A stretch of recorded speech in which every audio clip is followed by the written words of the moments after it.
So let us now study one type of a nuclear reaction which is called nuclear fission. Nuclear fission तब होता है जब nuclear size range of nuclear force से बहुत ज्यादा है.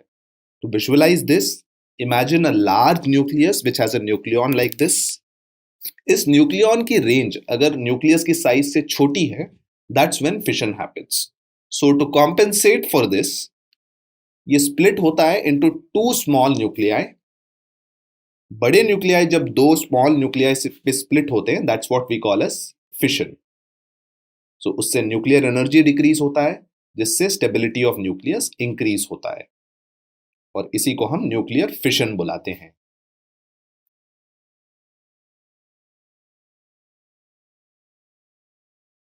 So this is an example of a neutron induced fission reaction.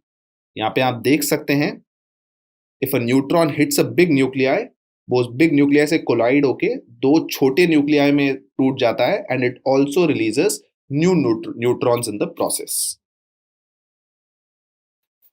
So to understand neutron induced reactions better, this is what happens. तो जब एक न्यूट्रॉन एक बड़े यूरेनियम न्यूक्लियस के साथ कोलाइड करता है, सबसे पहले एक यूरेनियम 236 का न्यूक्लियस स्पीशीज बनता है. फिर वो बड़ा न्यूक्लियस इतना अनस्टेबल होता है, it splits into barium, krypton and generates 3 new neutrons in the process. Similarly, one more way in which this reaction can happen is, वो जो U236 species है, it can split into antimony Sb, niobium and release 4 neutrons. This is one more way in which this nuclear reaction can proceed. इन दोनों stages में एक heavy nucleus दो light nucleus में split हो रहा है और नए neutrons generate कर रहा है. One more way in which this can happen is neutron can collide with a U235 nucleus and release xenon, strontium and 2 neutrons. So ये multiple तरीके से fission हो सकता है. Now closely related with fission is a term called as Q value. So हम मान के चलते हैं as an example, एक न्यूक्लियस है जिसका A 240 है, वो टूटता है into 2 fragments और हर एक का A 120 है. अब A का binding energy per nucleon is about 7.6 mega electron volts. But for the 2A equal to 120 वाले nuclei, binding energy per nucleon is about 8.5 mega electron volts. तो अगर हम देखें कि gain in binding energy for nucleon वो कितना है, हर nucleon के लिए वो 0.9 मेगा इलेक्ट्रॉन वोल्ट है, और टोटल क्योंकि 240 न्यूक्लियन है, इस रिएक्शन में total gain in binding energy is 240 into 0.9 which is 216 mega electron volts. इसी गेन इन बाइंडिंग एनर्जी को हम Q वैल्यू बुलाते हैं. सो Q वैल्यू निकालने के लिए you find the initial binding energy, total binding energy, then you find the final total binding energy, और जो इंक्रीमेंट है that's what we call the Q value. So let's do a problem based on this. You are given that the binding energy per nucleon of a U23592 nucleus is 7.5 mega electron volts. The combined binding energy per nucleon of a barium nucleus and krypton nucleus is 8.2 mega electron volts. तो इस situation के लिए आपको Q value निकालनी है. तो let's first attempt this and then I'll give you the solution for this question. So you are given EBN for U235 is 7.5 mega electron volts. For barium and krypton is 8.2 mega electron volts. तो gain in binding energy per nucleon, अगर आप इन दोनों का difference देखें, is 0.7. 7.5 और 8.2 में 0.7 का फर्क है पर न्यूक्लियन. तो हर न्यूक्लियन की बाइंडिंग एनर्जी 0.7 से बढ़ रही है, 0.7 mega electron volts. So total gain कितना होगा? जो ओरिजिनल न्यूक्लियस है उसमें 235 न्यूक्लियॉन्स थे, so the total gain would be 235 into 0.7 which is 164.5 mega electron volts. Hence the Q value is 164.5 mega electron volts.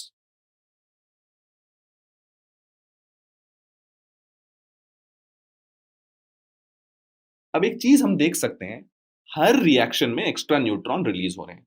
पहले रिएक्शन में 3 न्यूट्रॉन, दूसरे में 4 और तीसरे में 2 न्यूट्रॉन. ये जो रिलीज ऑफ एक्स्ट्रा न्यूट्रॉन है, ये और किसी न्यूक्लियाई के साथ कोलाइड करके इस रिएक्शन को बढ़ाता है and creates a chain. That's why nuclear reactions are sometimes also called chain reactions. इस चेन रिएक्शन को कंट्रोल रखना बहुत जरूरी है, क्योंकि कंट्रोल रखने पे, कंट्रोल्ड रिएक्शन से हम स्टेडी एनर्जी आउटपुट इंश्योर कर सकते हैं, and that is the principle based on which a nuclear reactor functions. अगर अनकंट्रोल्ड हुआ तो एक्सप्लोजन हो सकता है, and that's the principle on which a nuclear bomb functions. So based on whether we make the chain reaction controlled or uncontrolled, we can either use it for peaceful purposes like in a nuclear reactor, or it can basically otherwise be dangerous and can be explosive in nature. Remember that only slow neutrons fission cause करते हैं. Fast neutrons instead of hitting any other nucleus वो escape हो जाते हैं. They are liberated in fission escape. Typically जो fission में average energy होता है एक न्यूट्रॉन का, वो 2 मेगा इलेक्ट्रॉन वोल्ट्स होता है. इन न्यूट्रॉन्स को स्लो करना बहुत जरूरी है अगर हमको एक कंट्रोल्ड चेन रिएक्शन करना है.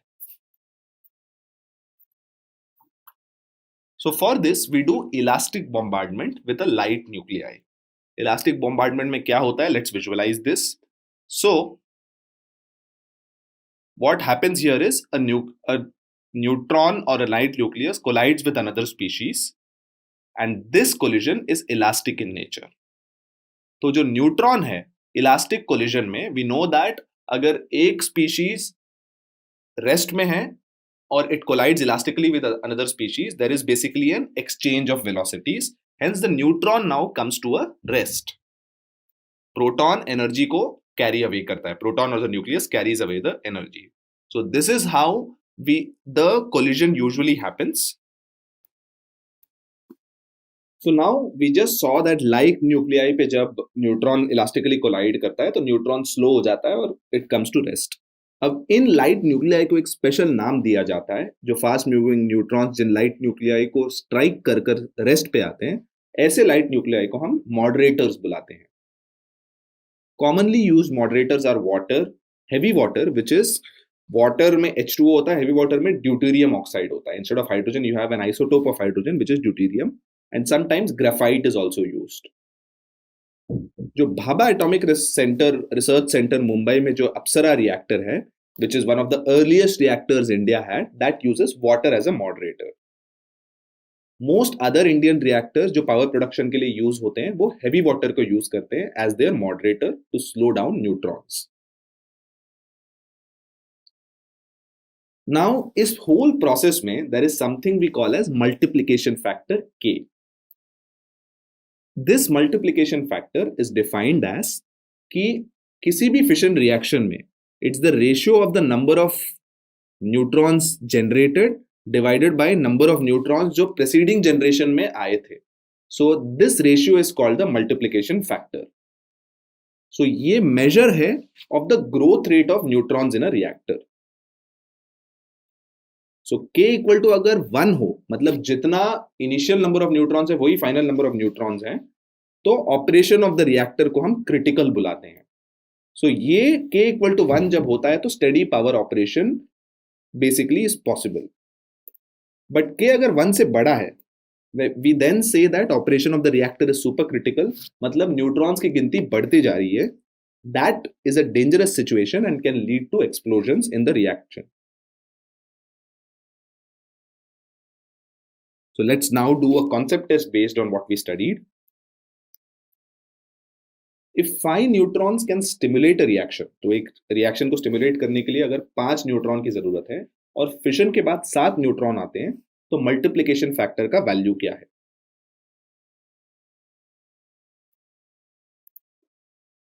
So the multiplication factor K is the neutrons after fission divided by neutrons before fission. So this is clearly 7 by 5, which is 1.4. Hence, the value of K is 1.4. और क्योंकि K 1 से ज़्यादा है, this is a supercritical reaction.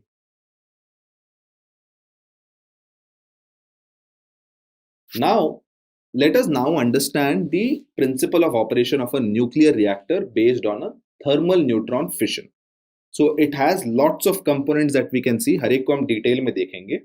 But you can very clearly see that इसमें control rods होते हैं, there's a reflector, there is a coolant, then there is steam which basically goes to turbine, heat exchanger है जो steam generator भी बुलाया जाता है, and condenser है जिसमें वाटर फ्लो करता है.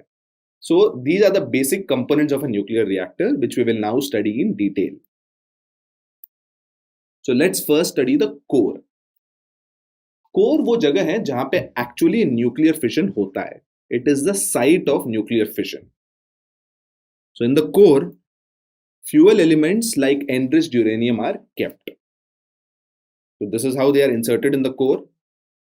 कोर में मॉडरेटर भी होता है, just like what we studied, D2O, H2O और ग्रेफाइट, जिनका काम है न्यूट्रॉन्स को स्लो करना. उसमें कंट्रोल रॉड्स भी होते हैं जिनका काम है रिएक्शन रेट को कंट्रोल करना, और वो रिफ्लेक्टर से सराउंडेड हैं ताकि इस रिएक्शन के प्रोडक्ट्स लीक ना हो जाए. To reduce the leakage there is a reflector present in the core. So control rods are inserted like this.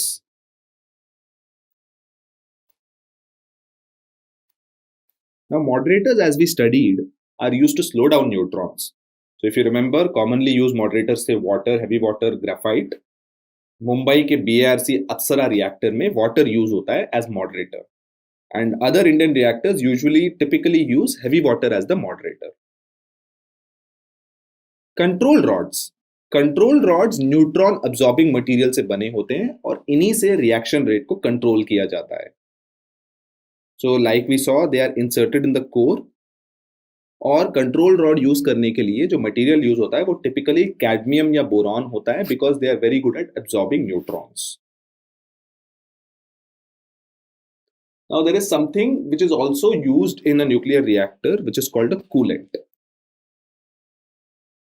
Nuclear reaction में बहुत हीट प्रोड्यूस होता है. अब बहुत हीट हो जाए तो it can damage some of the equipment, इसीलिए इस हीट को रिमूव करने की जरूरत है, और यही removal of heat is accomplished by the coolant. So coolant works on the principal that एक वर्किंग फ्लूइड होता है, उस पे हीट ट्रांसफर होता है और उसी से स्टीम प्रोड्यूस होता है which is used to run a turbine. So ये स्टीम टर्बाइन को चलाता है और उससे इलेक्ट्रिसिटी जनरेट होती है.